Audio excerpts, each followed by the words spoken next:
টি-20 বিশ্বকাপের অ্যাম্বাসেডর হলেন Usain bolt, ঘোষণা দিল আইসিসি।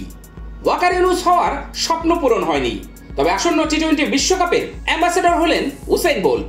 বুধবার ইন্টারন্যাশনাল ক্রিকেট কাউন্সিল আইসিসি সরকারিভাবে বিশ্বের দ্রুততম মানুষের নাম ঘোষণা করেছেন।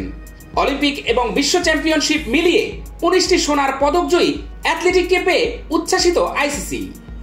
জামাইকার স্প্রিন্টার হিসেবেই বিশ্বখ্যাত বোল্ট, এখনো তিনি বিশ্বের দ্রুততম মানুষ। অ্যাথলিট হিসেবে পরিচিত হলেও ক্রিকেটের প্রতি বোল্টের ভালোবাসা ছোট থেকেই।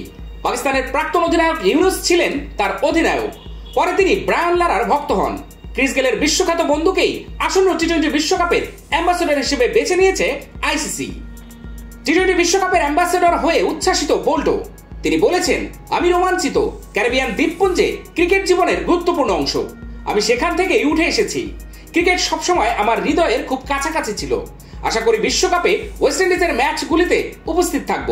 ক্রিকেটের বিশ্বব্যাপী প্রসারে অবদান রাখতে চাই।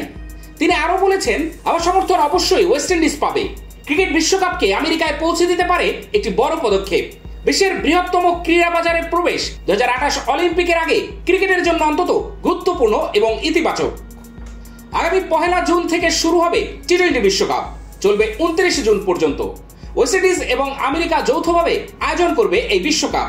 আমেরিকাবাসীর কাছে ক্রিকেটকে তুলে ধরতেই 2016 রিও অলিম্পিকে 3টি সোনাজয়ী অ্যাথলিটকে দূত হিসেবে বেছে নিয়েছে আইসিসি।